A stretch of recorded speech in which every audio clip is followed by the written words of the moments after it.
If we had adopted you earlier, you wouldn't have been hurt. Bloodied and terrified, I had noticed the dog a few times over the past week and a half. He had been wandering around our neighborhood, never too close, never in the same place twice. A thin, quiet shadow with a lowered head and a cautious gait. Strays aren't uncommon around here, but this one stuck in my mind. Maybe it was the way he kept his distance, or how his tail was always tucked in.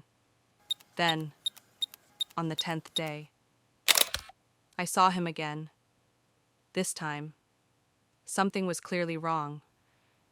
There was a large wound on his back. From a distance, it looked raw and red, and as I stepped closer, I could see it was still oozing blood. He saw me coming and bolted, tail between his legs. But he wasn't moving fast, he was limping slightly. Maybe from the pain, maybe from exhaustion, probably both. I called my wife and daughter over. I knew I couldn't handle this alone, and honestly, I didn't want to. Rescuing a stray dog with a fresh wound wasn't something I'd planned to do that day, but now that I'd seen him, there was no turning away. We slowly approached him, trying not to startle him further, but he was terrified. Every time we got near, he'd move again, trembling. My daughter hesitated. She was scared too. I asked her to hand me a pair of gloves I kept in the car, just in case.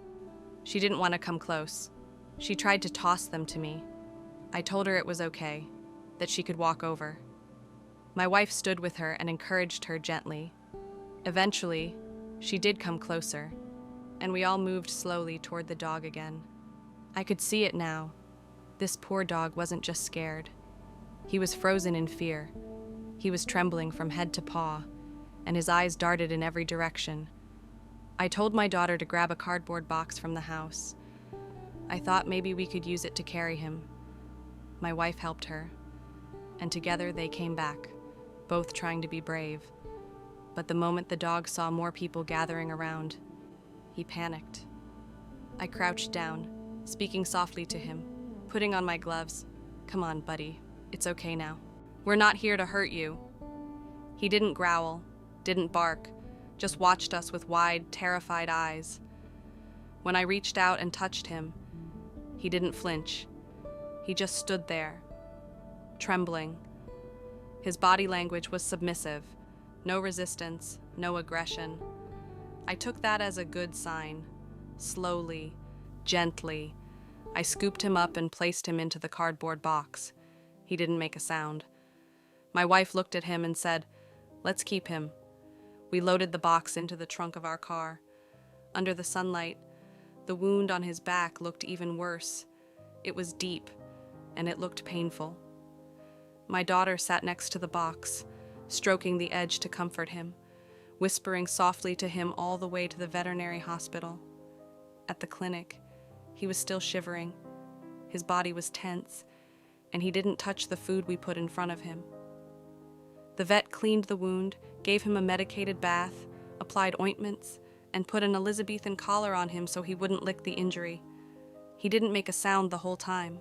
He just sat there, stiff and silent. But he let them help him. We asked the vet if it was okay to take him home, and they said yes, just keep up with the medication and give him a warm place to rest. On the way home, I asked my daughter if she wanted to adopt him. She said yes right away, without hesitation. She already had a name picked out, Little Flower. We all started calling him Blossom. Back at home, I lined the inside of the cardboard box with some of my old clothes and turned it into a temporary kennel. Blossom stepped inside on his own and curled up quietly. His eyes no longer looked panicked. He still had a wary expression, but the sharp fear was fading. He didn't just eat. He devoured a whole bowl of food, licking the dish clean. He must have been starving.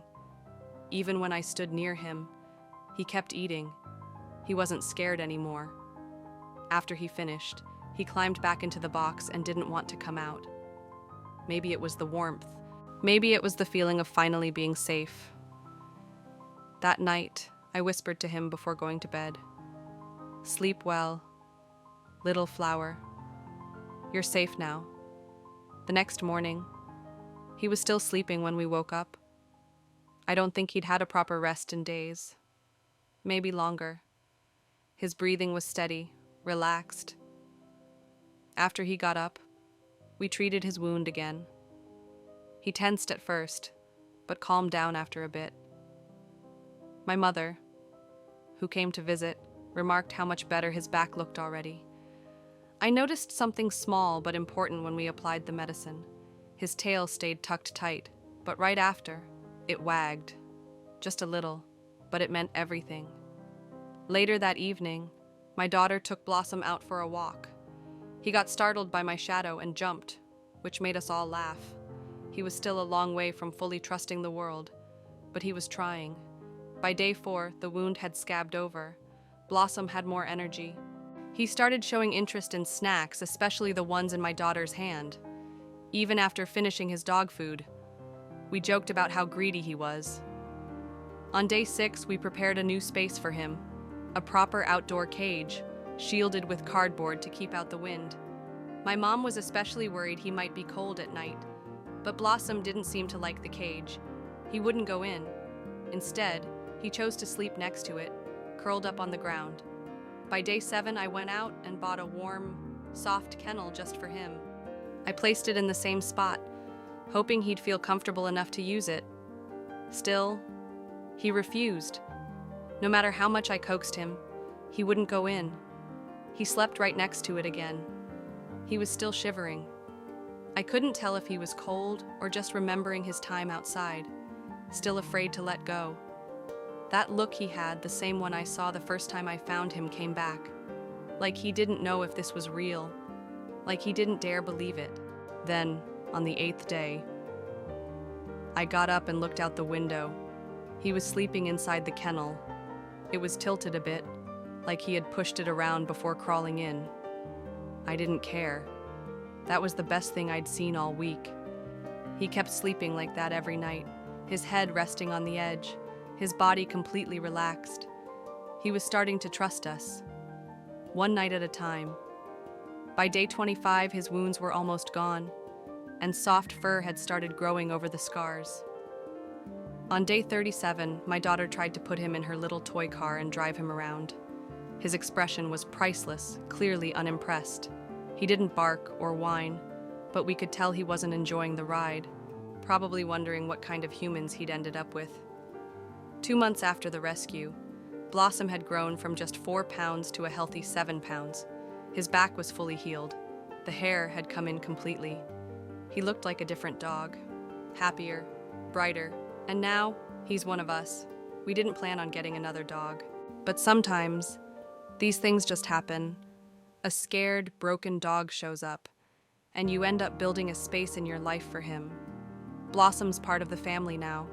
Wherever we go, he goes. Whatever we do, he's there with us. He'll never have to wander the streets again. And the story we've started together, it's just the beginning. If this rescue touched